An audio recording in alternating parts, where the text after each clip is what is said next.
Good morning students, চলে এসেছি আবার নতুন একটা ভিডিও নিয়ে ক্লাস 11-এর জন্য। ক্লাস 11-এর নেক্সট টেক্সট, যার নামটা হচ্ছে জিমি ভ্যালেন্টাইন, সেই টেক্সটের উপরে তৈরি করা একটা just line by line meaning এবং তার মধ্যে থাকা ইনার মিনিংস, তার মধ্যে থেকে কী কী ধরনের ধারণা প্রকাশিত হয় সেই সংক্রান্ত কিছু আলোচনা নিয়ে। আশা করি আমাদের আগের বাকি যে টেক্সটগুলো আপলোড করা হয়ে গেছে সেগুলো সবাই আমরা দেখেছি এবং সেই কারণেই আজকে আবার বেশ কিছুদিন পরে জিমি ভ্যালেন্টাইন টেক্সটটাকে নিয়ে আমরা আলোচনা শুরু করতে যাচ্ছি। এনিওয়েজ, জিমি ভ্যালেন্টাইন যেরকম অ্যাজ ইউজুয়াল আমরা আলোচনাটা রাখি, সেরকমই টাইটেল থেকে আমরা কি অনুমান করতে পারি যে টেক্সটটা কী বিষয়ক হতে যাচ্ছে। এটুকু নিশ্চয়ই বোঝা যাচ্ছে যে জিমি ভ্যালেন্টাইন কারোর নাম, কোনো একজন ব্যক্তির নাম।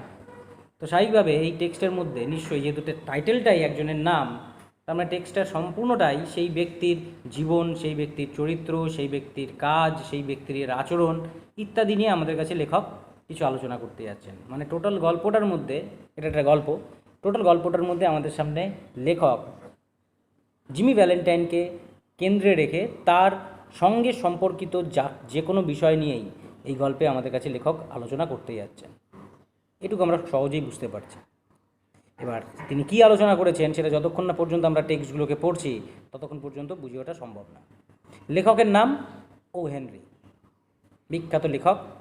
আমাদের ইংরেজি সাহিত্যের মধ্যে তিনি বিশেষভাবে পরিচিত হয়ে আছেন তার লেখা কিছু ছোট গল্প, শর্ট স্টোরিজের জন্য, এবং তার লেখা যে গল্পগুলো তাদের একটা বিশেষ বৈশিষ্ট্য ছিল।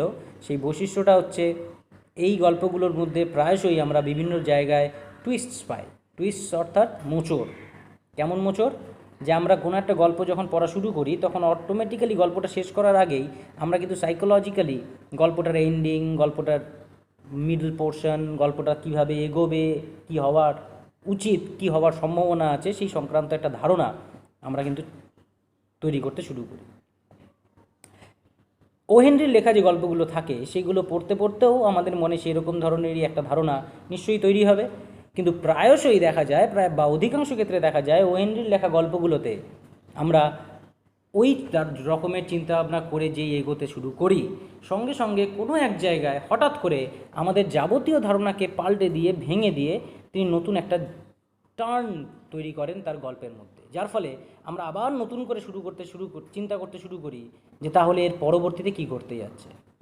মানে আমরা কখনোই আগের থেকে ও হেনরির গল্পের পরবর্তীতে কী ঘটবে বা কী ঘটতে চলেছে সেটা খুব সহজে অনুমান করে উঠতে পারি না। এগুলোকেই বলা হচ্ছে টুইস্টস। আর যার ফলে গল্পের শেষ প্রান্ত পর্যন্ত, একেবারে এন্ড পর্যন্ত আমরা কিন্তু ও হেনরির গল্পটার প্রেডিকশন করতে পারি না যে গল্পটা এইভাবে শেষ হতে যাচ্ছে। মনে হচ্ছিল হয়তো গল্পটা হ্যাপি এন্ডিং হবে, হঠাৎ করে দেখলাম না, গল্পটা হ্যাপি এন্ডিং তো হলোই না, বরঞ্চ গল্পটাতে খুব বেদনাদায়ক এন্ডিংয়ের আমরা প্রমাণ পেলাম। তো এরকম জাতীয় অ্যাবসার্ড টুইস্টস, অ্যাবসার্ড সাডেন এন্ডিংস আমরা ও হেনরির গল্পের মধ্যে দেখতে পাই। শুধু এন্ডিংই নয়, তার গল্পের মধ্যেও এরকম জাতীয় নানান জায়গায় বিভিন্ন রকমের টুইস্টস দেখতে পাই, যার ফলে গল্পটা আরও বেশি রোমাঞ্চকর হয়ে ওঠে। তো আমরা ও হেনরি সম্পর্কে আমাদের টেক্সটের মধ্যে কী লেখা আছে সেটা সম্পর্কে আগে একটুখানি পড়ে নিই। William Sydney porter, 1862-1910। William Sydney porter তার অরিজিনাল নাম। তিনি যে ছদ্মনামে লিখতেন বা যে নামে তিনি পপুলার ছিলেন সেটা ছিল O Henry. William Sydney Porter, popularly known as O. Henry, was a noted short story writer from the United States of America. United states of আমেরিকার একজন বিখ্যাত জনপ্রিয় লেখক ছিলেন এই উইলিয়াম সিডনি পোর্টার, যাকে পৃথিবীর অধিকাংশ মানুষ ও হেনরি নামেই চিনতেন। His famous short story collections include Cabbages and Kings, 1904, The Trimmed Lamp, 1910, and The Gentle Grafter, 1919. তার বিখ্যাত কিছু লেখা যেগুলো প্রকাশের সাল আমাদের কাছে তুলে ধরা হয়েছে। আমার একটু অ্যাবসার্ড মনে হবে যে 1910 সালে মারা গেছেন আর 1919 সালে দ্য জেন্টল গ্রাফটার লিখেছেন, এটা হতে পারে না। তো সুতরাং নিশ্চয়ই এখানে যে সালগুলো দেওয়া আছে বা ব্র্যাকেটের মধ্যে যে সালগুলো অন্য অন্য জায়গাতেও দেওয়া থাকে সেটা লেখার দিন না, লেখার সাল না, সেটা পাবলিকেশনের সাল, অর্থাৎ তার মৃত্যুর পরে গিয়ে দ্য জেন্টল গ্রাফটার পাবলিশ করা হয়েছিল। তো এনিওয়েজ, তার লেখা কিছু বিখ্যাত ছোট গল্পের উদাহরণ আমাদের সামনে তুলে ধরা হয়েছে। তার পরবর্তীতে কী বলছে? আচ্ছা, বাই দ্য ওয়ে, ছোটো গল্পকে আমরা কিভাবে বিশ্লেষণ করব? ছোট গল্প মানে আকৃতিতে ছোট হলে সেটা ছোট গল্প, বা আকৃতিতে বড় হলে সেটা বড় গল্প, তা কিন্তু নয়। ছোট গল্প ঘটনাটা হবে, তার নির্দিষ্ট কিছু বৈশিষ্ট্য থাকবে। খুব কমন বৈশিষ্ট্যগুলো হচ্ছে এরকম: ছোট গল্পের কোনো ইন্ট্রোডাকশন ছাড়াই গল্পটা শুরু হবে হঠাৎ করে, অর্থাৎ কোনো পরিচয় পর্ব থাকবে না, গল্পের চরিত্রের সম্পর্কে কোনো আলোচনা থাকবে না, পরিচয় থাকবে না, ডাইরেক্ট কোনো একটা ঘটনা দিয়ে ঘটনাটা বা গল্পটা শুরু হবে। দ্বিতীয়ত, এর যে ক্যারেক্টার সংখ্যা থাকবে, তার ক্যারেক্টার সংখ্যা থাকবে সীমিত, 1 জন 2 জন 4 জন ম্যাক্সিমাম। খুব বেশি সংখ্যক ক্যারেক্টার আমরা গল্পের মধ্যে দেখতে পাবো না। তৃতীয়, গল্পের শেষে গিয়ে আমরা কিছু এমন এন্ডিং পাবো যে এন্ডিংটাকে পড়ার পরে মনে হবে যেন, যেখানে গল্পটা শেষ হয়েছে মনে হবে যেন গল্পটা আরও খানিকটা এগিয়ে নিয়ে যাওয়া যেত, বা আমরা নিজেরা গল্পের পরবর্তীতে কি ঘটতে পারে সেটা নিয়ে কল্পনা করতে সক্ষম হব। এই তিনটি মূলত ছোট গল্পের মূল বৈশিষ্ট্য। এছাড়া আরও অনেক বৈশিষ্ট্য আছে যেটা আমাদের ইংরেজিতে এই লেভেলে খুব বেশি প্রয়োজন পড়বে না। তো তোমাদের যদি জিজ্ঞেস করা হয় তুমি জিমি ভ্যালেন্টাইনকে কীভাবে একটা ছোট গল্পরূপে প্রমাণ করবে বা এস্টাবলিশ করবে, তাহলে এই 3টি পয়েন্ট দিয়ে গল্পের থেকে উদাহরণ তুললে পরেই আমরা সেটাকে শর্ট স্টোরি হিসেবে এস্টাবলিশ করা হয়ে যাবে আমাদের ক্লাস 12-এর পরীক্ষায় বা 11-এর পরীক্ষায়। 12 তো না, সরি, 11-এর পরীক্ষায়।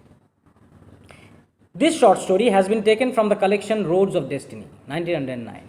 আমরা যে গল্পটা পড়তে যাচ্ছি সেই গল্পটাকে তুলে নেওয়া হয়েছে তার একটা কালেকশন অফ শর্ট স্টোরি থেকে, এক গুচ্ছ শর্ট স্টোরির সংকলন থেকে, যার নাম হচ্ছে রোডস অফ ডেস্টিনি, যেটা 1909 সালে প্রকাশিত হয়েছিল। মনে রাখতে হবে, রোডস অফ ডেস্টিনির নামটাও মনে রাখতে হবে, 1909 সালের কথাও মনে রাখতে হবে। 1909 সালে লেখা হয়নি, পাবলিশ করা হয়েছিল। The story is marked by humour and sentimentality. আমরা যখন গল্পটা পড়বো তখন পড়ার সময় আমরা দেখতে পাবো যে এই গল্পটার মধ্যে প্রচুর হিউমার আছে এবং সেন্টিমেন্টালিটি আছে। সেন্টিমেন্টালিটি আমরা সবাই জানি, সেন্টিমেন্টস আমাদের মানসিক আবেগ। হিউমার কথাটার মানে জেনারেলি ল্যাঙ্গুয়েজ লিটারেচারে হিউমার কথাটাকে আনন্দ, ফুর্তি, খুশি ইত্যাদির সঙ্গে সম্পর্কিত করা হয়। হিউমারাস স্টোরি, গল্পটা বেশ মজাদার, মজার সাথে সম্পর্কিত করা হয়। কিন্তু অরিজিনালি হিউমার কথাটার মানে হচ্ছে রসবোধ, রস, মানুষের মানসিক যে রস রয়েছে সেটা। রস বলতে বিভিন্ন ধরনের অনুভূতিগুলো, রাগ, হিংসা, দুঃখ, কষ্ট, আনন্দ, ফুর্তি, মজা, এই সমস্ত রকমের যে অনুভূতিগুলো, এই সমস্তকেই একসঙ্গে বলা যায় হিউমার। তাহলে আমাদের যে গল্পটা, সেই গল্পটার মধ্যে আমরা হিউমার পাবো, অর্থাৎ রসাত্মক ধারণা পাবো, রসাত্মক ঘটনা পাবো, যেটাকে পড়তে বেশ রসবোধ অনুভব করা যাবে। আনন্দ পেতে পারি, দুঃখ পেতে পারি, কষ্ট পেতে পারি, অভিমান হতে পারে, রাগ হতে পারে, বিভিন্ন রকমের অনুভূতির কাজ এই গল্পের মধ্যে আমরা দেখতে পাবো। আর সেন্টিমেন্টালিটি, গল্পের মধ্যে বিশেষ এক জায়গায় আমরা সেন্টিমেন্ট অর্থাৎ মনের একটা বিশেষ সাইডকে অনুভব করব, যেটা রস দিয়েও কী করা যায়, প্রকাশ করা যায়, যেটার জন্য আমাদের অভিমান হতে পারে, যেটার জন্য আমাদের দুঃখ হতে পারে, যেটার জন্য আমাদের কষ্ট হতে পারে। এই জাতীয় ফিলিংস আমরা গল্পের মধ্যে অবশ্যই দেখতে পাবো। It is marked with that. পুরো গল্পটাতেই এই জাতীয় ধারণা আমরা লক্ষ্য করতে যেতে যাচ্ছি। The surprise at the end is a typifying characteristic of O Henry's short stories. আমাদের যে গল্পগুলো শর্ট স্টোরি তো জেনারেলি এমনভাবে শেষ হবে যেন আরও খানিকটা কিছুটা বলা যেত, কিন্তু ও হেনরির যে শর্ট স্টোরিগুলো, সেই শর্ট স্টোরিগুলোর মধ্যে আরও একটা বিশেষ বৈশিষ্ট্য হচ্ছে তার এন্ডিংগুলোকে কখনোই আগের থেকে প্রেডিক্ট করা যায় না। অর্থাৎ আমরা আগের থেকে অনুমান করে বলতে পারবো না যে গল্পটা এইভাবেই শেষ হতে যাচ্ছে। এই ক্ষেত্রেও লেখক বলে দিচ্ছেন যে এই গল্পটারও যে এন্ডিংটা আমরা দেখব সেটা হবে সারপ্রাইজ এন্ডিং, আর সেটা টিপিক্যালি একদম বিশেষভাবে ও হেনরির শর্ট স্টোরির একটা বিশেষ বৈশিষ্ট্য।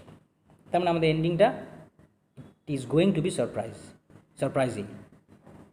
তো সুতরাং আমরা গল্পটাকে সেরকমভাবেই পড়ব, মাথায় রেখে যে গল্পটা শর্ট স্টোরি হবে, অর্থাৎ ক্যারেক্টার সংখ্যা সীমিত থাকবে, এর একটা সারপ্রাইজ এন্ডিং হতে যাচ্ছে, কিন্তু তা সত্ত্বেও আমরা কল্পনা করতে থাকবো, চেষ্টা করব, অনুমান করার চেষ্টা করব এর এন্ডটা কেমন হতে যাচ্ছে।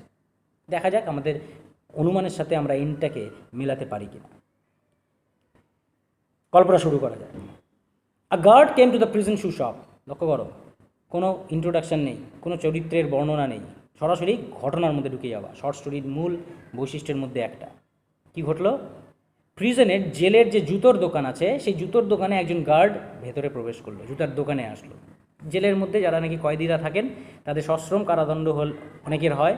সেই সশ্রম কারাদণ্ডের ক্ষেত্রে জেলের ভিতরে থাকা অবস্থায় তারা যে কাজে নিপুণ বা কাজটা যেটা করতে পারেন সেই কাজ তাদেরকে দেওয়া হয়, দায়িত্ব দেওয়া হয়, সেই কাজটাকে তাদেরকে করতে হবে। তো জুতোর দোকানে জুতোর সেলাই করার কাজ চলবে, জুতো তৈরি করার কাজ চলবে, সেরকমই অন্যান্য জায়গায় অন্যান্য কাজের ব্যবস্থা থাকে যাতে তারা কিছু কাজ করে সময়টা কাটাতে পারে। তো সেরকমই একটা জুতোর দোকানের সামনে, জেলের ভেতরেকার জুতোর দোকানের সামনে একজন গার্ড এসে উপস্থিত হলেন। Where Jimmy Valentine was assiduously stitching uppers and escorted him to the front office. এখানে এসে দেখা গেল যে ওখানে জিমি ভ্যালেন্টাইন, আমাদের গল্পের মূল চরিত্র মনে হচ্ছে, তাই না? কারণ গল্পের টাইটেল জিমি ভ্যালেন্টাইন। তো সেই জিমি ভ্যালেন্টাইন তিনি অ্যাসিডিউয়াসলি কথাটার মানে হচ্ছে খুব মনোযোগ সহকারে, খুব যত্ন সহকারে স্টিচিং আপার্স, তিনি জুতোর যে আপার্স, জুতোর একটা সোল থাকে, একটা উপর অংশ থাকে যেটাতে আমাদের পাটা ঢাকা থাকে। এই যে উপরের অংশটা যেটা আমাদের পাটাকে ঢেকে রাখে, সেই উপরের অংশটাকে বলা হয় কি? আপার। নিচেরটা তো সোল, এটা তো মাটির সাথে লাগে, কিন্তু উপরের অংশটাকে বলা হয় আপার। সেই আপারটাকে সে সোলের সাথে কী করছিল? খুব যত্ন সহকারে স্টিচ করছিল। And escorted him to the front office. সেখানে সেই অবস্থায় জিমি ভ্যালেন্টাইনকে পাওয়ার সাথে সাথে সেই গার্ড জিমি ভ্যালেন্টাইনকে এসকর্ট করে, অর্থাৎ তাকে লিড করে, তাকে রাস্তা দেখিয়ে ফ্রন্ট অফিসের দিকে নিয়ে গেল, অর্থাৎ জেলের সামনের দিকের অফিসের সামনে নিয়ে গেল, মূল অফিসে। There the warden handed Jimmy his pardon.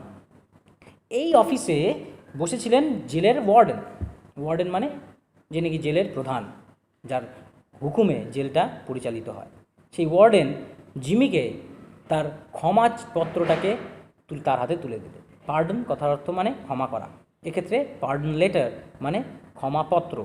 তাকে তার শাস্তির থেকে কী করা হয়েছে? মুকুব করা হয়েছে, ক্ষমা করা হয়েছে। Which had been signed that morning by the governor. যে ক্ষমাপত্রের উপরে কার সই দেখতে পাওয়া যাচ্ছে? গভর্নর সাহেবের সই দেখা যাচ্ছে, রাজ্যপালের সই দেখা যাচ্ছে। সেটা তিনি কবে করেছিলেন? ঠিক সেদিন সকালবেলায় সইটা করে গিয়েছিলেন। অর্থাৎ যেদিন সকালবেলা গভর্নর সাহেব সইটা করেছেন, ঠিক সেদিনই জিমি ভ্যালেন্টাইনের হাতে তার ক্ষমাপত্রটাকে তুলে দেওয়া হয়। Jimmy took it in a tired kind of way. এবার যদি কেউ জেলে শাস্তি কাটতে থাকে, এই অবস্থায় তার হাতে যদি ক্ষমাপত্র তুলে দেওয়া হয়, তাহলে স্বাভাবিকভাবে যে ব্যক্তি শাস্তি কাটাচ্ছিল সেই ব্যক্তির কাছে সেটা কেমন হয়ে উঠবে? খুব আনন্দের বিষয় হবে। তো স্বাভাবিকভাবে তার ক্ষমাপত্রটাকে নেওয়াটা কেমন হবে? খুব উত্তেজনার সঙ্গে হবে, খুব উৎফুল্লের সঙ্গে হবে, আনন্দের সঙ্গে সেটাকে অ্যাকসেপ্ট করা উচিত। কিন্তু জিমি সেরকম জাতীয় কোনো নেচার দেখালেন না। যিনি কী করলেন? তিনি খুব টায়ার্ড কাইন্ড অফ ওয়েতে, মানে ঠিক আছে ক্ষমা করেছেন, ভালো কথা, মানে ছেড়ে দেবেন, কোনো রকমের অ্যাংশাসনেস, কোনো রকমের আনন্দ, কোনো রকমের ফুর্তি ক্ষমাপত্রটাকে নেওয়ার সময় তার মধ্যে লক্ষ্য করা গেল না। এটা কেন হলো? দেখা যাক। He had served nearly 10 months of a 4-year sentence. Jimmy Valentine যখন এখানে এসেছিলেন তখন তার শাস্তি হয়েছিল 4 বছরের, 4 years। এবং এই 4 বছরের মধ্যে তিনি কতদিন শাস্তি কাটিয়েছেন? 10 মাস, 1 বছরও না। 4 বছরের মধ্যে 10 মাস মাত্র শাস্তি কাটিয়েছেন, তারপরে ক্ষমা করে দেওয়া হচ্ছে। তো এটা তো এক্সেপশনাল কেস। তাহলে এক্সেপশনাল কেসে আনন্দ হওয়াটাই স্বাভাবিক। কিন্তু জিমি ভ্যালেন্টাইন তা সত্ত্বেও কী হয়নি? খুশি হয়নি। তো 4 বছরের মধ্যে 10 মাস তাকে শাস্তি কাটাতে হয়েছে মাত্র। He are expected to stay only about 3 months। তাহলে তার আনন্দ না হওয়ার কারণ কি? লেখক বলে দিচ্ছেন আসলে জিমি ভ্যালেন্টাইন আশা করেছিল যে 3 মাস তাকে খুব বেশি হলে পরে এই জেলে থাকতে হবে, এর চাইতে বেশি তার আর জেলে থাকার প্রয়োজন নেই। কিন্তু তাকে থাকতে হলো কতদিন? 10 মাস। তাহলে তার শাস্তি কমেছে ঠিকই, কিন্তু সে মেন্টালি 4 বছরের শাস্তি নিয়ে এখানে আসলেও সে জানতো তার শাস্তি কত দিনের? ম্যাক্সিমাম 3 মাসের। কিন্তু 3 মাসের জায়গায় তাকে জেলে কাটাতে হয়েছে 10 মাস। তো অটোমেটিক্যালি সে মেন্টালি কম শাস্তি কাটিয়েছে না বেশি শাস্তি কাটিয়েছে?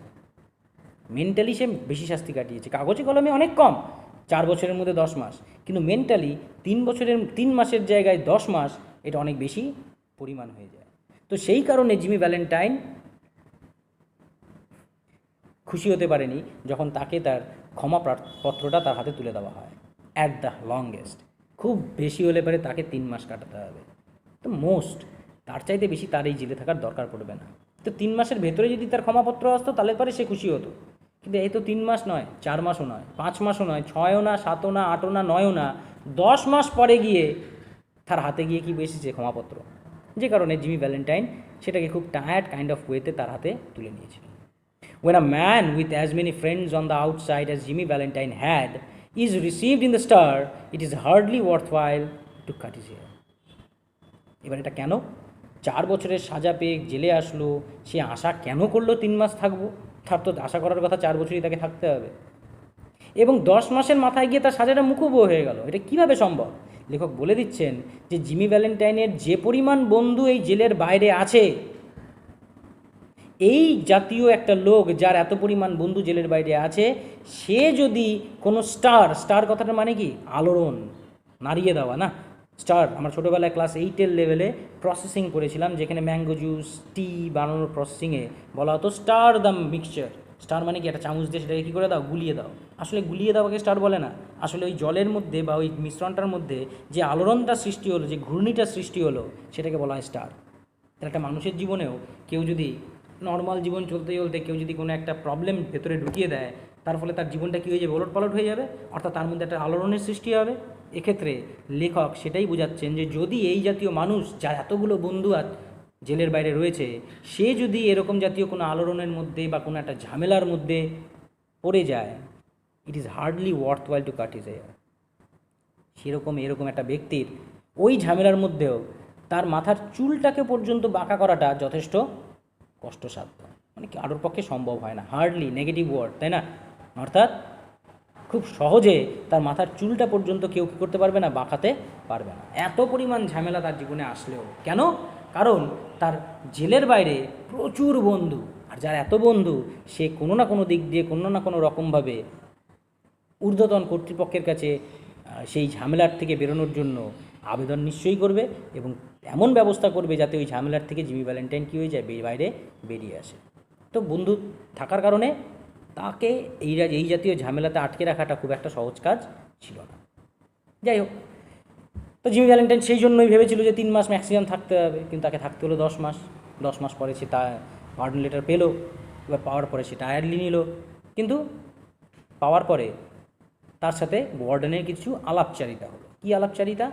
যখন তাকে দেওয়া হচ্ছে, ওয়ার্ডেন যখন তার হাতে ক্ষমাপত্রটা তুলে দিচ্ছে, তিনি বললেন, না ভ্যালেন্টাইন, সেই তো ওয়ার্ডেন বললেন, এই যে ভ্যালেন্টাইন, তাহলে you will go out in the morning, তুমি আগামীকাল সকালবেলায় চলে যাবে এখান থেকে। ব্রেস আপ, তৈরি হয়ে নাও, and make a man of yourself, আর চেষ্টা করো নিজেকে একটা মানুষের মতন মানুষ করে তোলার। You are not a bad fellow at heart, কারণ তুমি মনের দিক দিয়ে কিন্তু খুব খারাপ লোক নও।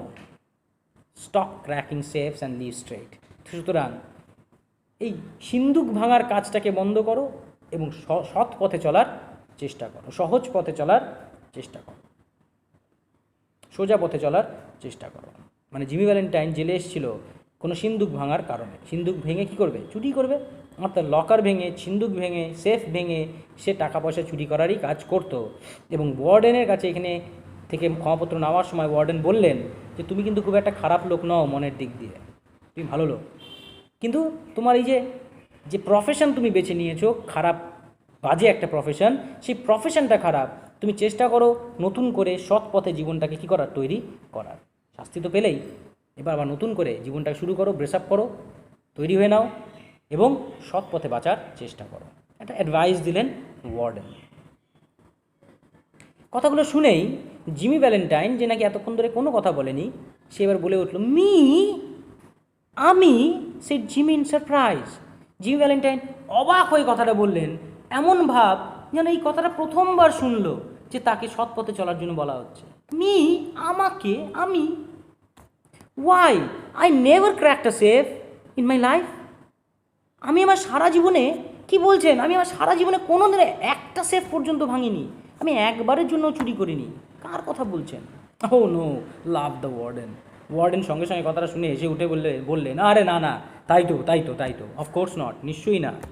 লেটস সি, তাহলে আসো তো আমরা একটুখানি বিশ্লেষণ করে দেখি নাও এখন।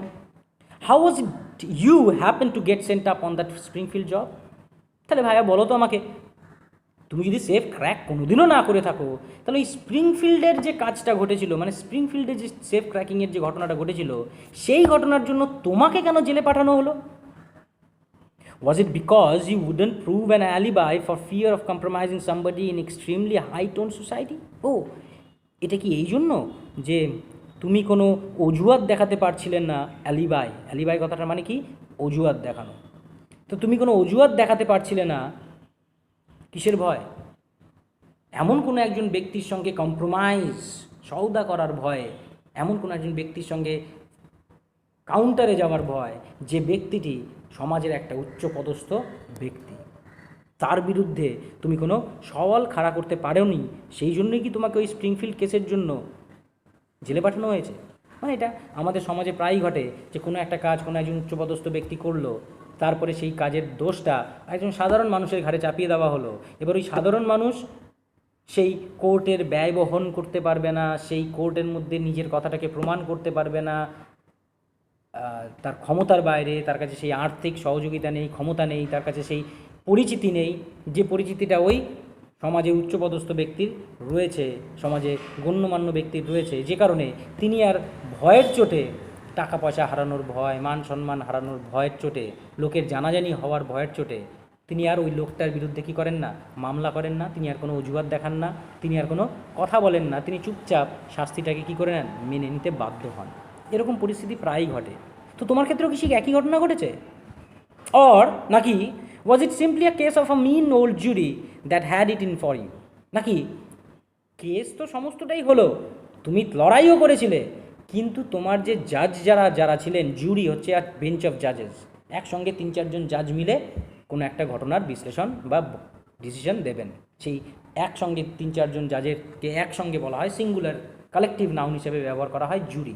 নাকি তোমার ক্ষেত্রে সমস্ত কিছু হয়েছিল, তুমি লড়াই করেছিলে, ঝগড়া করেছিলে, কোর্টে কেস করেছিলে, তা সত্ত্বেও তোমার কপালটাই খারাপ ছিল যে তোমার জুরিটা খুব খারাপ ছিল, বুড়ো ছিল, তার পারসেপশন খারাপ ছিল, তার ডিসিশন মেকিংয়ের ক্ষমতা খারাপ ছিল, সেই কারণের জন্য প্রমাণ হয়ে যায় যে তুমিই দোষী, যখন তুমি কোনো দোষী করনি।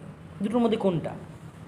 ইট is always one or the other with you innocent victims. হ্যাঁ, আমাদের সমাজে তোমার মতন ইনোসেন্ট ভিকটিমের সাথে এই ঘটনাটা প্রায়ই ঘটে। তোমার মতন নিষ্পাপ ভিকটিম, ক্ষতিগ্রস্ত ব্যক্তিদের সাথে এই ঘটনাটা প্রায়ই ঘটে।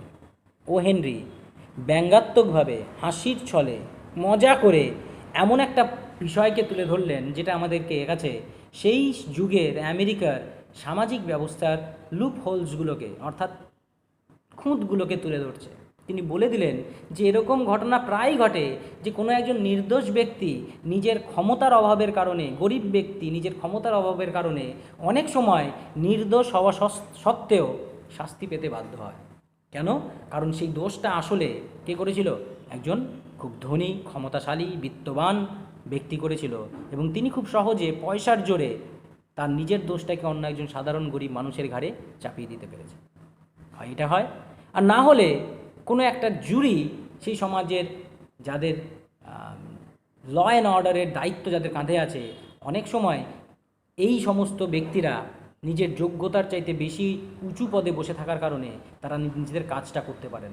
অর্থাৎ তিনি বলছেন যোগ্যতার ভিত্তিতে সেই যুগে, সেই সমাজে মানুষের জীবিকা অর্জন করা বা জীবিকা দেওয়া হতো না, অন্য কোনো পদ্ধতিতে সেই জীবিকাটা তারা কী করতেন? অর্জন করতেন, যার ফলে তারা জাজমেন্ট দেওয়ার মতন যে কাজ, সেই কাজটা পর্যন্ত ভালোভাবে করতে পারেন না, যেটা খুবই ইম্পর্ট্যান্ট একটা কাজ।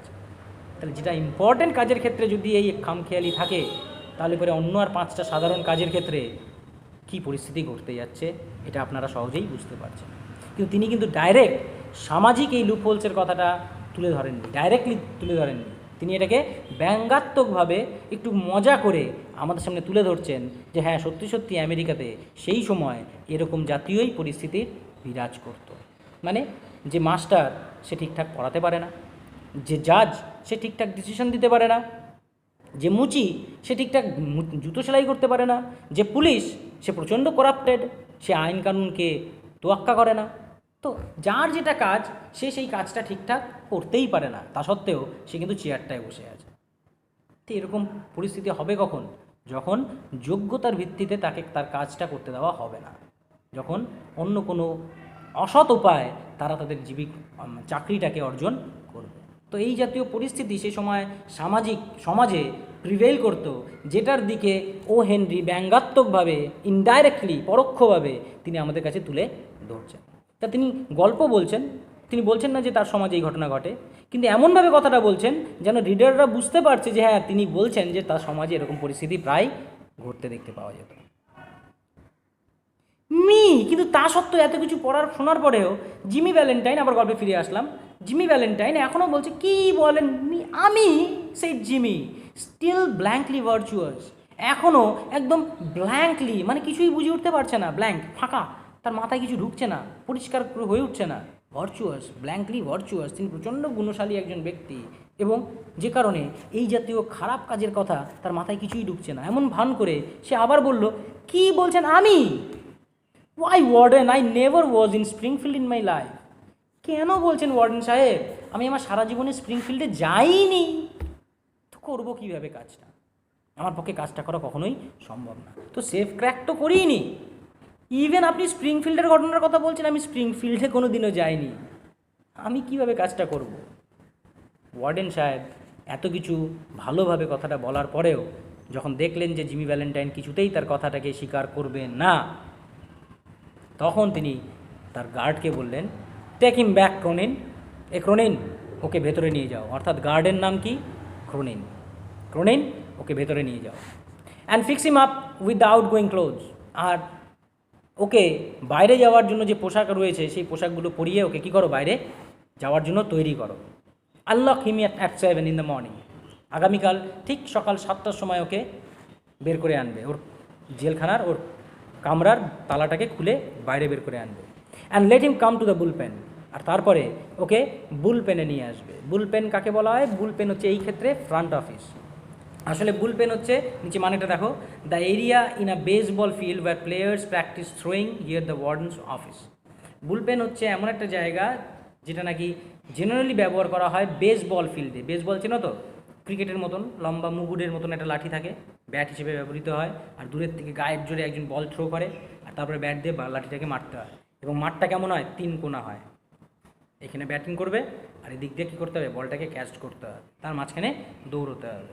তো এই যে খেলাটা, এই খেলাটার একটা জায়গা থাকে, মাঠটা একটা বিশাল বড় মাঠ হয়, আর এই মাঠের একটা কোণে প্লেয়ারদের জন্য থ্রো প্র্যাকটিস করার জায়গা করে থাকে, মেইন ফিল্ডে না, মেইন ফিল্ডে খেলা চলতে পারে, কিন্তু এর আশেপাশে এই সমস্ত জায়গায় এমন একটা জায়গা থাকে যেখানে তারা কী করবে, থ্রোয়িং প্র্যাকটিস করবে, আর ওই প্র্যাকটিস করার যে জায়গাটা ওটাকে বলা হয় বুলপেন। এই গল্পের ক্ষেত্রে ওটাকে কী হিসেবে ব্যাখ্যা করা হচ্ছে, ওয়ার্ডেন্স অফিস, ওয়ার্ডেনের অফিস বলতে ব্যাখ্যা করা হচ্ছে। তো ঠিক সকাল 7টায় ছেড়ে দেবে, আর ওকে আমার কাছে ওয়ার্ডেন বুল পেনে নিয়ে আসবে, আমার অফিসে নিয়ে আসবে। Better think over my advice Valentine, কিন্তু যাওয়ার আগ মুহূর্তে পর্যন্ত ওয়ার্ডেন আরও একবারের জন্য ভ্যালেন্টাইনকে বলল, তুমি তাও, আমি আবার বললাম, আমার উপদেশটাকে নিয়ে আরও একবার চিন্তা ভাবনা করে নিও, মানে সৎ পথে বাঁচার চেষ্টা করো, তুমি খারাপ লোক নও, তুমি ভালো লোক, কিন্তু তোমার জীবিকাটা খারাপ, তোমার অর্থ উপার্জনের রাস্তা খারাপ, তো সুতরাং সেটাকে যদি চেঞ্জ করতে পারো তুমি ভালোভাবে জীবনযাপন করতে পারবে। একটা 7:15 অন দ্য নেক্সট মর্নিং, যাই হোক এভাবে আগের দিন রাত্রি তো পার হয়ে যায়, এর পরের দিন ঠিক সকাল 7:15, অর্থাৎ কোয়ার্টার হচ্ছে কি 1/4, মানে 15 মিনিট, তাহলে 7:15 পরের দিন Jimmy stood in the warden's after office, Jimmy ভ্যালেন্টাইনকে দেখা গেল ওয়ার্ডেনের ঠিক বাইরের অফিসের ওখানে দাঁড়িয়ে আছে। He had a suit on the villainously fitting ready-made clothes and a pair of stiff squeaky shoes that the state furnishes to his discharged compulsory guests. তার গায়ে কি পরা ছিল? একটা স্যুট, যেটা নাকি ভিলেনিয়াসলি ফিট করছিল। ভিলেন কথাটাকে আমরা খারাপ অর্থে ব্যবহার করি, তাহলে এক্ষেত্রে কী বোঝাচ্ছে? একটা স্যুট, একটা কোট প্যান্ট পরা ছিল যেটা তার গায়ে খুব খারাপভাবে ফিট করেছিল, আর রেডিমেড ক্লোথস, শার্ট প্যান্ট এগুলো কী ছিল? রেডিমেড ক্লোথ ছিল, যেগুলো খুব একটা ভালোভাবে কী করা ছিল না, ফিট করছিল না।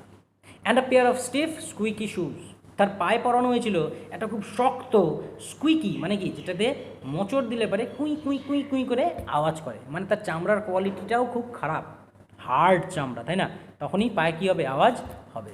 এরকম একটা স্টিফ শক্ত আওয়াজ করা জুতো পরা ছিল। আর এই সমস্ত ড্রেস কেন পরা ছিল?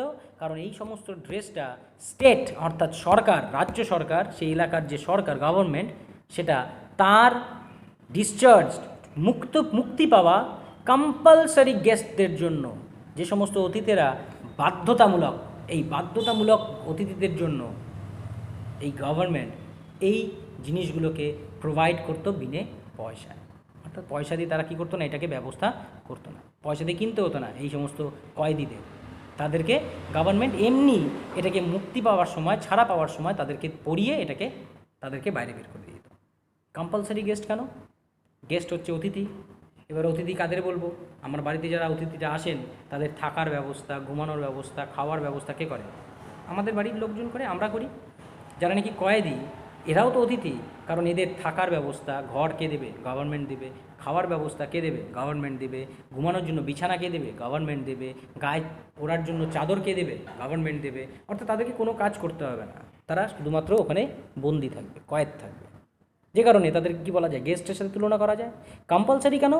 কারণ আমার বাড়ির গেস্টদেররা আমি ইচ্ছা করলে বলতে পারি যে আপনারা 30 দিনের জন্য এসেছিলেন, আপনি 2 দিন পরে চলে যান, আমার অসুবিধা আছে, আমি একটু বাইরে যাবো, এ করো তার করো, বলি না আমরা লজ্জার খাতিরে, চাইলে প্রয়োজনে বলতে পারি। এবং গেস্টরাও আরেকবার কী করবেন, তারা তাদের নিজেদের বাড়িতে চলে যাবেন। কিন্তু এরা তো কম্পালসারি, যদি 4 বছরের জন্য আসে তাহলে তাদেরকে থাকতে হবে কয় বছর? 4 বছর, যতক্ষণ না পর্যন্ত গভর্নমেন্ট তাকে কী করছে? মুকুব করছে, তার শাস্তিটাকে মুকুব করছে। যে কয়দিন না আসা তাদেরকে সে কয়দিন রাখতেই হবে, তা সেই কারণে কম্পালসারি। তাহলে এই সমস্ত কম্পালসারি গেস্টদের জন্য গভর্নমেন্ট এমন একটা স্যুট ব্যবস্থা করে দিতেন যেটা নাকি জিমির গায়ে ভিলেনিয়াসলি ফিট করেছিল, রেডিমেড ক্লোথসও তাই, আর পায়ে ছিল খুব শক্ত চামড়ার আওয়াজ করা জুতো। দ্য ক্লার্ক হ্যান্ডেড হিম আর রেল রোড টিকিট। এর সাথে অফিসের যে ক্লার্ক ছিলেন ওই জেলের, তিনি জিমি ভ্যালেন্টাইনের হাতে একটা রেল রোড অর্থাৎ ট্রেনে চড়ার টিকিট তুলে দিলেন। অর্থাৎ তুমি এখান থেকে তোমার বাড়ি পর্যন্ত এই ট্রেনে করে কী করতে পারো? যেতে পারো। ট্রেনে যাওয়ার জন্য তোমাকে কী করতে হবে না? টিকিট কেনার খরচাও করতে হবে না। And the $5 bill with which the law expected him to rehabilitate himself into good citizenship and prosperity. আর এর সাথে তার হাতে তুলে দেওয়া হলো একটা $5 বিল, $5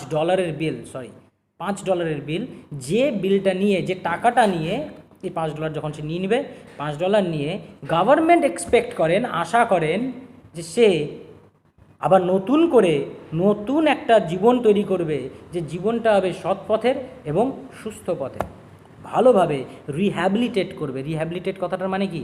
নতুনভাবে জীবনটাকে শুরু করা। ইন্টু গুড সিটিজেনশিপ, ভালো মানুষে পরিণত হবে, অ্যান্ড প্রসপারিটি, এবং উন্নতি করতে শুরু করবে। মানে দিনে দিনে সে কী করবে? অর্থ উপার্জন বাড়াতে শুরু করবে, কিন্তু কিভাবে? সৎ পথে। কে আশা করে? গভর্নমেন্ট। কী দিয়ে আশা করে? $5 দিয়ে। তোমাকে এখান থেকে বেরোনোর সময় $5 দিলাম, তুমি এটাকে ব্যবহার করে নতুনভাবে কী করবে? জীবন শুরু করবে। এবার $5 মানে আমাদের দেশে আজকের ডেটে $5 কথাটা হচ্ছে, যদি 70 টাকাও ধরি, 350 টাকা। এবার একটা লোক যদি 350 টাকা নিয়ে আজকে বেরোয়, আজকের ডেটে বেরোয়, তাহলে পরে সে কতদিন তার খাওয়া দাওয়া? এই টাকাটা দেওয়া কেন? যাতে তোমাকে কাজ খোঁজা পর্যন্ত খাওয়া দাওয়া করার জন্য আর কি না করতে হয়? চুরি চামারি করতে না হয়। এই টাকাটাকে ব্যবহার করে তুমি খাওয়া দাওয়া করবে। একটা ডাল ভাত সবজি দিয়ে খাওয়ার জন্য এই টাকাটা দিয়ে, এই 350 টাকা দিয়ে আজকে একটা মানুষ কতদিন চালাতে পারবে? এত অতি সাধারণ খাবার খেয়ে পেট ভরার মতন 2 বেলা বা 3 বেলা, সকাল দুপুর রাত্রি, মাঝখানে আর কিচ্ছু খাবে না। অতি সাধারণ খাবার দিয়ে এক এক বেলাতে যদি খেতে হয় তাহলে মিনিমাম 30 থেকে 40 টাকা করে খরচা হবে। তাহলে একদিনে খরচা হয়ে যাবে 120 টাকা বা 90 টাকা বা 100 টাকা। তাহলে 350 টাকা দিয়ে একটা লোক 3.5 দিন শুধুমাত্র খেতে পারবে। অর্থাৎ গভর্নমেন্ট আশা করে যে এই $5 দিয়ে 3.5 দিনের মধ্যে এই লোকটা কাজ জোগাড় করে ফেলবে। কাজ জোগাড় করে ফেললে পরে সে অর্থ উপার্জন করতে শুরু করবে। অর্থ উপার্জন করার পরে সে আর চুরিচামারি করবে না। ততদিন পর্যন্ত, যতদিন নাকি 3.5 দিন কাজ জোগাড় হচ্ছে, ততদিন পর্যন্ত সে কী করবে? এই টাকাটা ব্যবহার করে খাওয়া দাওয়ার কাজ চালাবে। এবার যদি কোনো একজন ব্যক্তি জেল খাটা আসামি হয়, তার পক্ষে 3.5 দিনে কাজ জোগাড় করা তো দূরস্থ ঘটনা, তার থেকে বড় প্রবলেম, তাকে কোনো ব্যক্তি কাজই দিতে চাইবে না আমাদের সমাজে। কেন? কারণ তুমি জেল ফেরত আসামি, এর আগে কোথায় ছিলে, কী করছিলে না করছিলে, নানান রকম প্রশ্নের উত্তর দিতে হবে। আর যে সৎ ব্যক্তি হতে হয় তাহলে পরে সত্যি কথা বলতে হবে। সত্যি কথা বললে পরে তার আর কাজ জুটবে না। কাজ না জুটলে পরে 350 টাকায় 3.5 দিন পরে সে খাবে কি? তার মানে সে তাকে অনাহারে মারা দিতে হবে। তো লেখক বলতে যাচ্ছেন, আবার একটা সামাজিক দিক ফুটিয়ে তুললেন যে ভেবে দেখুন আমাদের স্টেট এই সমস্ত ব্যক্তিরা যারা নাকি নিজেদের দোষের সাজা কাটিয়ে জেল থেকে মুক্তিপ্রাপ্ত হচ্ছে, তারা বাইরে বেরিয়ে আসার পরে কিভাবে সৎ পথে জীবন কাটাবে সেদিকে গভর্নমেন্টের দৃষ্টি থাকলেও সজাগ দৃষ্টি আছে বলে আমার মনে হয় না। যদিও কথাটা তিনি ডাইরেক্টলি আবার বললেন না, তিনি ইনডাইরেক্টলি কথাটাকে কী করলেন, ব্যবহার করলেন। সাহিত্যিকদের ঘটনার সিস্টেমটাই তাই, তারা খুব উচিত কথা বলবেন কিন্তু কথাটাকে কেমনভাবে বলবেন, ঘুরিয়ে বলবেন। তাহলে আগের একটা সিচুয়েশনের মধ্যে দিয়ে এখনকার একটা সিচুয়েশনের মধ্যে দিয়ে তিনি আমাদের সামনে সামাজিক দুর্বলতার কথাটাকে কী করছেন, তুলে ধরছেন এবং ব্যাখ্যা করছেন যে আমরা সমাজের দিক থেকে কতটা পিছিয়ে আছি, সেটা আমাদের আরও একটু কী করা উচিত, চিন্তাভাবনা করা উচিত। এনিওয়েজ, তিনি তো $5 নিয়ে নিলেন, নিয়ে এবার কী করবেন, বাইরে বেরিয়ে যাবেন। The warden gave him a cigar. এই অবস্থায় যখন তিনি বাইরে বেরিয়ে যাবেন তখন শেষবারের মতন সে চলে যাচ্ছে, সেই কারণে ওয়ার্ডেন সাহেব জিমি ভ্যালেন্টাইনকে একটা সিগার দিলেন। সিগারেট বিদেশে মোটা সিগারে ব্যবহার করা হয়, যেটাকে খানিকটা খেয়ে নিভিয়ে আবার পরবর্তীতে কী করা যায়, খাওয়া যায়। একটা সিগারেরই অনেক বেশি দাম হয়, বেশ অনেক দাম। তো সেরকম একটা সিগার দিলেন অ্যান্ড শুক হ্যান্ডস, এবং তার সঙ্গে হ্যান্ডশেক করলেন। Valentine 9762 was chronicled on the books pardoned by governor and Mr. James Valentine walked out into the sunshine. তো তাকে একটা সিগার দিয়ে তার সাথে হ্যান্ডশেক করলেন। জিমি ভ্যালেন্টাইনের হাতে একটা বই ছিল যার উপরে পার্ডন বাই দ্য গভর্নর লেখা ছিল, এবং তার উপরে ক্রনিকল করা ছিল, খুব খোদাইয়ের মতন করে লেখা ছিল সুন্দর অক্ষরে ভ্যালেন্টাইন 9762। অর্থাৎ জিমি ভ্যালেন্টাইনের কয়েদখানাতে নাম্বার ছিল একটা, সেই নাম্বারটা কত, 9762। মনে রাখতে হবে ছোটো ছোটো ডিটেলসগুলো। এই কয়েকটা জিনিসকে নিয়ে সিগার হ্যান্ডশেক করে এবং এই বইটা হাতে নিয়ে mister James Valentine walked out into the Sunshine. তিনি সূর্যালোকের মধ্যে খোলা আকাশের নিচে বেরিয়ে আসলেন। Disregarding the songs of the birds, the waving green trees and the smell of the flowers, Jimmy headed straight for a restaurant. Jimmy Valentine বাইরে বেরিয়ে, অর্থাৎ যে কোনো কয়েদি যখন 4টা দেয়ালের থেকে বাইরে বেরোবে, উন্মুক্ত খোলা আকাশের নিচে প্রকৃতির মাঝে যখন এসে পৌঁছায় একটা মানুষ, সাধারণত কী আচরণ হওয়া উচিত, আকাশ দেখবে, বাতাস দেখবে, পাখি দেখবে, গাছপালা দেখবে, যেন সে অনুভব করবে যে সে আজ মুক্ত, তাকে আর 4টা দেয়ালের মধ্যে বন্দি অবস্থায় থাকাটাতে হবে না। কিন্তু জিমি ভ্যালেন্টাইন না পাখির গান শুনলো, না সবুজ গাছের নড়া দেখলো, না মিষ্টি ফুলের গন্ধ শুকলো, বরঞ্চ সে ডাইরেক্ট প্রথমেই কোথায় গিয়ে রওনা দিল, একটা রেস্টুরেন্টের দিকে রওনা দিল। There he tasted the first sweet joys of liberty in the shape of a broiled chicken and a bottle of white wine, followed by a cigar, a great better than the one the warden had given them. এখানে এসে সে কী করলো, প্রথমবারের জন্য তার মুক্তির আস্বাদ গ্রহণ করলো, স্বাদ গ্রহণ করলো। কার মাধ্যমে? ফুল দেখে না, গান শুনে না, পাখির গান শুনে না, গাছপালা দেখে না, কার মাধ্যমে যেন সে তার মুক্তির প্রথম স্বাদ গ্রহণ করলো? সে স্বাদটা গ্রহণ করলো প্রথমবারের জন্য ইন দ্য শেপ, কার আকৃতিতে? আ ব্রয়েলড চিকেন। ব্রয়েলড চিকেনটার কথার অর্থ কি? ব্রয়েলড, বয়েলড না, ব্রয়েলড মানে সেঁকা মুরগির মাধ্যমে। And a bottle of white wine, আর তার সাথে সে 1 বোতল হোয়াইট ওয়াইন নিল। হোয়াইট ওয়াইন খুব দামি ওয়াইন, তো সেই হোয়াইট ওয়াইন নিল। ফলোড বাই আ সিগার, আর তার সাথে সে নিল একটা সিগার, মানে ওয়ার্ডেন একটা সিগার দিয়েছিল সেটা না, সে একটা সিগার কিনলো। A grade better than the one the warden had given him. যে সিগারটা ওয়ার্ডেন তাকে দিয়েছিল তার তুলনায় একটা গ্রেড উঁচু সিগার সে কিনে সে সেটাকে পান করার মধ্যে দিয়ে, এগুলোকে খাওয়ার মধ্যে দিয়ে সে স্বাধীনতার আশ্বাসটাকে যেন প্রথমবারের জন্য অনুভব করল। লেখক আবার ইনডাইরেক্টলি আবার আমাদের কাছে সমাজের একটা বিশেষ দিককে ফুটিয়ে তুলেছেন যে জিমি ভ্যালেন্টাইন, আমরা জানি না সে চুরি করে কি করে না, আমাদের কাছে তার এমন কোনো, যদি চুরি করে থাকে তাহলে সে তো চোর, আর যদি চুরি না করে থাকে সে অতি সাধারণ একজন ব্যক্তি যার কাছে কি নেই, সেই ক্ষমতা নেই যে ওই উচ্চ ক্ষমতাশালী ব্যক্তির বিরুদ্ধে গিয়ে কোর্টে লড়াই করবে। যেদিক দিয়েই হোক না কেন তার পক্ষে একটা সিগার কেনাটা যথেষ্ট কষ্টসাধ্য হওয়ার কথা। যদি কেনেও সেটা কী হবে, একেবারে লো কোয়ালিটির হওয়ার কথা। কিন্তু এখানে বলছে যে জিমি ভ্যালেন্টাইনের কাছে সেই সিগারটা কেনার ক্ষমতা ছিল যে সিগারটা ওয়ার্ডেন সাহেবের কেনার ক্ষমতা ছিল না। তিনি যে সিগার খান, সেই সিগার যেটা খেতে অভ্যস্ত, সেই সিগার কে খায় না, জিমি ভ্যালেন্টাইন খায় না। সে অভ্যস্ত কোন সিগার খেতে? ওয়ার্ডেন যে সিগার খায় তার চাইতে এক গ্রেড বেশি দামি সিগার। তো স্বাভাবিকভাবে যদি সে চোর হয়, লেখক বলছেন, তাহলে একটা চোরও একটা সরকারি কর্মচারীর চাইতে দামি সিগার কিনে খেতে পারে, তার ক্ষমতা অনেক বেশি। সে ওয়াইন পান করে, ক্ষমতা অনেক বেশি। আর যদি সে অতি সাধারণ ব্যক্তি হয়, তাহলে পরে ওই অতি সাধারণ ব্যক্তি যার কাছে কোর্টে কেস করার নিজের সাজাটাকে কমানোর ক্ষমতা ছিল না, সেই ব্যক্তি পর্যন্ত একজন ওয়ার্ডেন সাহেবের কাছ থেকে চাইতে, মানে একজন সরকারি কর্মীর চাইতে বেশি দামির জিনিসপত্রকে নিয়ে জীবনযাপন করে।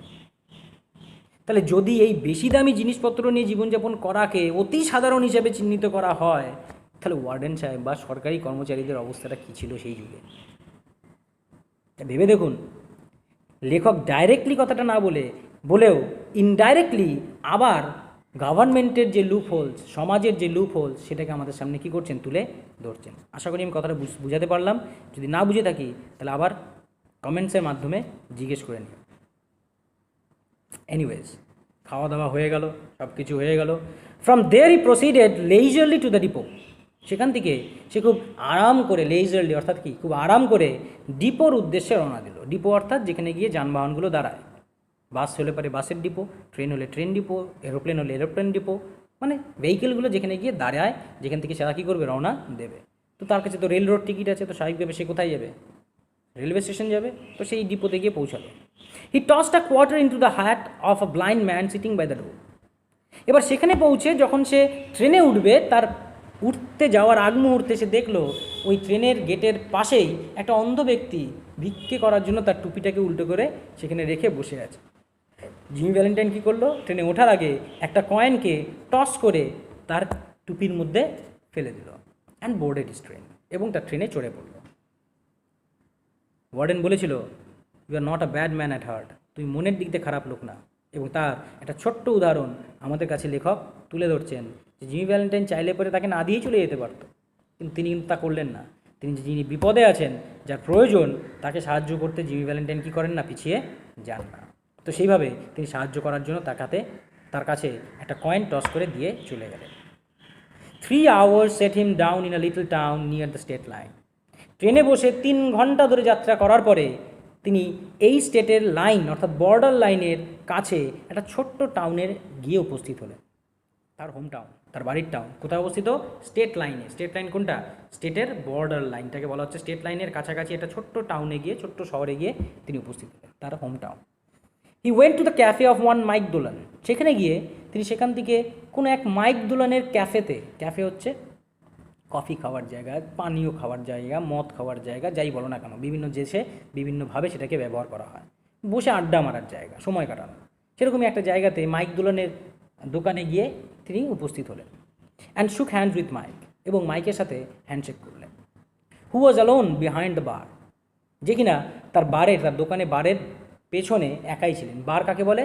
একটা টেবিল, পেছনে আলমারি, সেখানে পানীয়গুলো রাখা থাকবে, সাজানো থাকবে, টেবিলের উপর পানীয় সাজানো থাকবে। ওই সাইডে এসে আমাকে বলতে হবে আমি কি পানীয় খাবো।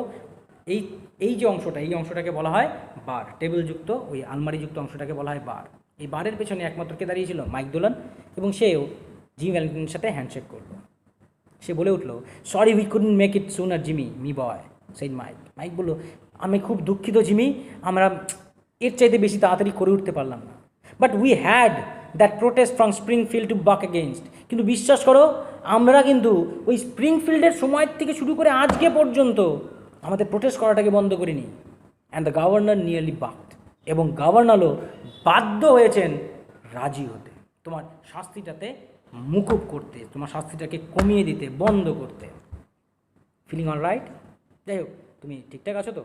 মানে মাইক দোলান প্রথমত দুঃখ করে নিল যে তোমাকে এতদিন ধরে জেলে থাকতে হয়েছে, তার জন্য দুঃখিত, এর চাইতে বেশি তাড়াতাড়ি করতে পারলাম না। কিন্তু তাই বলে তুমি ভেবো না যে আমরা চুপচাপ বাইরে বসেছিলাম।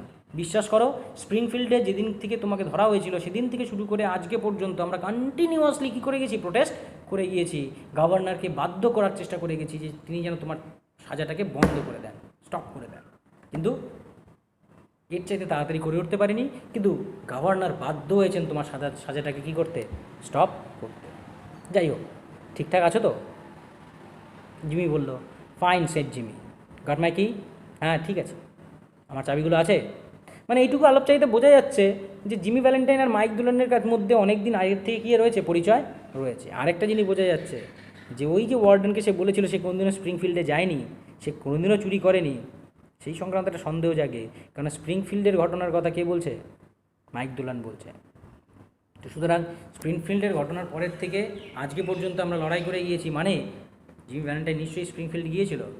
তার মানে এইটুকু তো পরিষ্কার মোটামুটি হয় যে জিমি ভ্যালেন্টাইন নিশ্চয়ই সেই সময় সেদিন মিথ্যে কথা বলেছে। যদিও সে সেফ ক্র্যাক করে কি না সেটার ব্যাপারে আমরা কিন্তু এখনও পর্যন্ত শিওর না, তাই না? দেখা যাক। তো আমার চাবিগুলো আছে। জিমি ভ্যালেন্টাইনের সাথে আগের থেকে পরিচয় ছিল, সে তাকে জিজ্ঞেস করলো আমার চাবিগুলো আছে কিনা, তার চাবিগুলো আছে কিনা। He got his key and went upstairs, unlocking the door of a room at the rear. Everything was just as he had left it. সে মাইক দোলনের কাছ থেকে চাবিগুলো নিল এবং নিয়ে চাবিগুলো নিয়ে সে চলে গেল ওই দোতলায়, ওই ক্যাফেরই দোতলায়, এবং পেছনের দিকে একটা ঘরে সে প্রবেশ করলো। এবং ঘরে ঢোকার সাথে সাথে গিয়ে খেয়াল করে দেখলো যে ঠিক আজকের থেকে 10 মাস আগে যেরকম অবস্থায় সে ঘরটাকে রেখে গিয়েছিল ঠিক একই অবস্থায় আজকে এসে তার ঘরটাকে দেখতে পাচ্ছে। কেন, কীভাবে বুঝলো 10 মাস আগে? 10 মাসের মধ্যে কেউ ঢুকেনি। There on the floor was still Ben Price's collar button that had been torn from that eminent detective's shirt band when they had overpowered Jimmy to arrest him.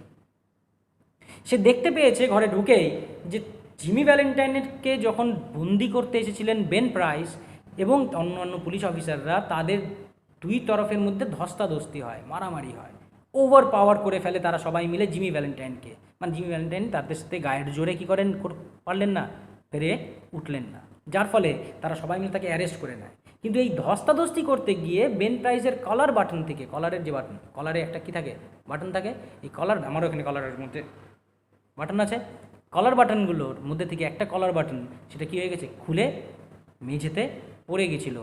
এবং সেই কলার বাটনটা সেই ধস্তাধস্তির পরের থেকে আজকে পর্যন্ত ওখানেই কী হয়েছে, পড়ে আছে। তার মানে নিশ্চয়ই কেউ ঘরটার ভেতরে ঢুকে ঝাড়ুও দেয়নি, পরিষ্কারও করেনি, কোনো কিছু নেওয়ারও চেষ্টা করেনি। সেটা দেখে জিমি পরিষ্কার বুঝতে পারছে সে যেমনভাবে রেখে গেছিলো সেরকমভাবেই সেটাকে কী করা যাচ্ছে, দেখতে পাওয়া যাচ্ছে।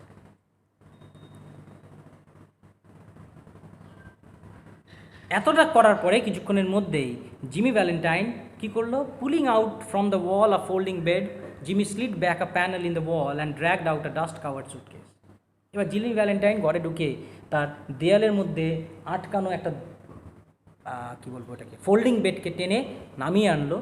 বিদেশে যেখানে জায়গা কম, জায়গার অনেক দাম, সেখানে ছোটো ছোটো জায়গার মধ্যে তারা নিজেদের ঘরবাড়ি বানায় মানুষেরা, এবং যার কারণে তারা ফোল্ডিং ফার্নিচার ব্যবহার করে, তাতে জায়গার স্পেস, ঘরের মধ্যেকার স্পেস অনেকটা বেশি পরিমাণে ইউটিলাইজ করা যায়। তো সেরকমই বেডগুলোকে ফোল্ডিং করা হয় যাতে সারা রাত্রিবেলাতে ঘুমানোর জন্য বের করে নেওয়া যাবে, দিনের বেলাতে উঠিয়ে দেওয়া যাবে, এই ফাঁকা জায়গাটা, মেঝেটাকে তারা অন্য কাজে ব্যবহার করতে পারবে। তো সেরকম একটা ফোল্ডিং বেডকে টেনে নামালো, তারপরে একটা দেওয়ালের মধ্যে একটা প্যানেলকে চেপে ভিতরে ঢুকিয়ে দিয়ে, মানে সিক্রেট ড্রয়ার, তাই না, একটা প্যানেলকে বাইরে বের করে আনলো, তার ভেতর থেকে একটা ডাস্ট কাভার্ড সুটকেস, একটা সুটকেস যার উপরে ভর্তি কী ছিল, ধুলো ছিল, সেই ডাস্ট কাভার্ড সুটকেসটাকে বের করে আনলো। হি ওপেন দিস, সে সেটাকে খুলল, and gazed fondly at the finest set of burglar's tools in the East. আর ওই সুটকেসের মধ্যে থাকা চুরি করার জন্য প্রয়োজনীয় যাবতীয় যন্ত্রপাতির সবচেয়ে সুন্দর সেট, যেটা নাকি পুরো পূর্বে ওই দেশের পূর্ব দিকের কোনো মানুষের কাছে থাকতে পারে না, এরকম একটা সেট, সবচেয়ে সুন্দর, সেই সেটটার দিকে খুব ভালোবাসার সঙ্গে, মজা করে, আনন্দের সঙ্গে সেটাকে দেখতে শুরু করলো। জিমি ভ্যালেন্টাইনের কাছে চুরি করার সেট কেন থাকবে? নিশ্চয়ই সে চুরি করে। তার মানে ওয়ার্ডেনকে সে নিশ্চয়ই কী বলে এসেছে, চুরি করে না, যে কথাটা বলেছিল সেটা মিথ্যে কথা বলে এসছে। তাই জিমি ভ্যালেন্টাইন পরিষ্কারভাবে ওয়ার্ডেনকে মিথ্যে কথা বলেছিল, এবং তার চুরি করাটাই কী কাজ, সবচেয়ে তার মেইন প্রফেশন, এবং যে কারণে তার কাছে চুরি করার জন্য যে যন্ত্রপাতিটা দরকার সেই যন্ত্রপাতিগুলোর সবচেয়ে ভালো সেট তার কাছে ছিল, এবং সেটাকে সে লুকিয়ে রেখেছিল ওই সিক্রেট ড্রয়ারটার মধ্যে। সেটাকে সে বের করে সে খুব ফন্ডলি, ভালোবাসার সঙ্গে সেটাকে গেজ করতে শুরু করলো, হাঁ করে দেখতে লাগলো।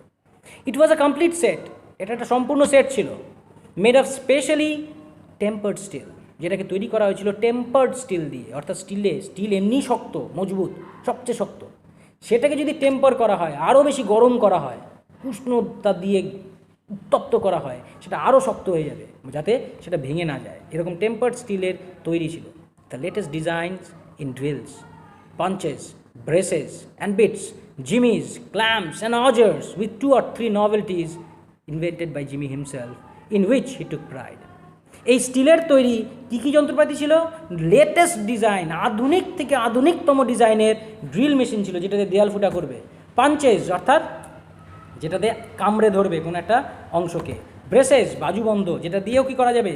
ক্ল্যাম্পের মতন ধরে থাকা যাবে। বিটস, ছোট ছোট টুকরো, যেটা ফাঁকা জায়গাতে আটকে দিয়ে সেটাকে ভাঙার জন্য ব্যবস্থা করা যাবে। জিমিজ, নতুন এক ধরনের যন্ত্রপাতি। ক্ল্যাম্পস, যেটাকে দিয়ে কোনো একটা জিনিসকে কী করা যাবে? আটকানোর চেষ্টা করা হবে, দরজায় থাকে ক্ল্যাম্প। অ্যান্ড অজার্স কি? অজার্স হচ্ছে কাঠুরেদের কাছে একটা কাঠের যন্ত্র থাকতো আগেকার দিনে, একটা মোটা হাতল থাকতো, নিচটা সূচালো, একটা সূচের মতন সূচালো লম্বা দণ্ড থাকতো, এবং এই হাতে একটা ওই কী বলবো, ভায়োলিন বাজানোর মতন করে একটা দড়ি দিয়ে, একটা লাঠির সঙ্গে দড়িটা বাঁধা থাকতো ধনুকের মতো। এই দড়িটাকে এখানে পেঁচিয়ে নিয়ে ঘষে। যারা কার্পেন্টারের কাজ করেন তাদের কাছে এখনও খুঁজলে পারে পাওয়া যাবে। তারা এটার দিকে ব্যবহার করে কোনো একটা জায়গাতে আওয়াজ না করে কি করার জন্য? ফুটো করার জন্য। কারণ মেশিন হলে পরে ঘঁ আওয়াজ হবে, কিন্তু এটা দিয়ে খুব সহজে কী করা যায়? ফুটো করে নেওয়া যায়, এবং বিনা আওয়াজে, কম খাটনিতে। তো সেটাকে বলা হয় অজার্স। সেটাও ছিল। এর সাথে ছিল 2 or 3 novelties, এর সাথে আরও 2-3টে নভেলটিস, নতুন ধরনের যন্ত্রপাতি ছিল, ইনভেন্টেড বাই জিমি হিমসেলফ, যেটাকে জিমি ভ্যালেন্টাইন নিজেই কী করেছিলেন? আবিষ্কার করেছিলেন, যে চুরি করার জন্য এরকম একটা যন্ত্র থাকলে পরে কাজটা করতে সুবিধা হবে। নিজের বুদ্ধি খরচা করে তৈরি করা, in which he took pride. আর এই কারণে তার এই যন্ত্রপাতিগুলোর উপরে সে ভয়ঙ্কর গর্ব বোধ করত। কারণ এই জাতীয় যন্ত্রপাতি অন্যগুলো যদি কেউ তৈরি করতেও পারে, যেটা নিজে তৈরি করা, নিজের বুদ্ধি খাটিয়ে তৈরি করা, সেটা তো আর কেউ তৈরি করতে পারবে না। এইগুলোর উপরে তার খুব গর্ব হতো। Over $900 they had cost him to have made at dash. আর এইগুলোকে তৈরি করতে তার খরচা হয়েছিল $900-এরও বেশি। $5 দিয়েছিল সুস্থভাবে জীবনযাপন করতে, আর তিনি কাজ করার জন্য $900-এর যন্ত্রপাতি বানিয়ে ফেলেছেন। তার ক্ষমতা কতটা সেটা বোঝাই যাচ্ছে। $5 তার কাছে কিছুই না। কোথায় বানিয়েছেন? At dash. জায়গার নামটা দেওয়া নেই, যদি ওএনডির জানা না থাকলে পরে তিনি না জানা থাকার কারণে তিনি দিতে পারেননি, অথবা যদি জানাও থেকে থাকে তাহলে সেই জায়গার নামটা তিনি উল্লেখ করতে চাননি। নাহলে পরে যে কোনো চোরেরাই সেরকম জায়গায় গিয়ে সেরকম যন্ত্রপাতি তারা কী করবে? তৈরি করার চেষ্টা করবে, তাহলে চুরি করার প্রবণতা বেড়ে যাবে।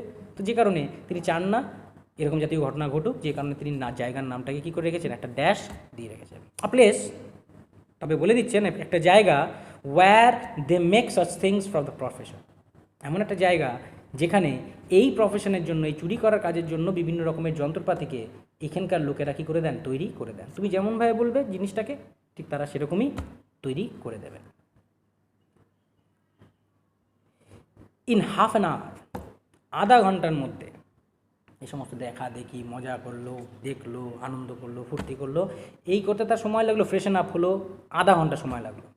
হাফ অ্যান আওয়ারের মধ্যে, আধা ঘন্টার মধ্যে জিমি ওয়েন্ট ডাউনস্টেয়ার, জিমি ভ্যালেন্টাইন নিচে নেমে আসলো থ্রু দ্য ক্যাফে, ওই ক্যাফের ভেতর দিয়ে।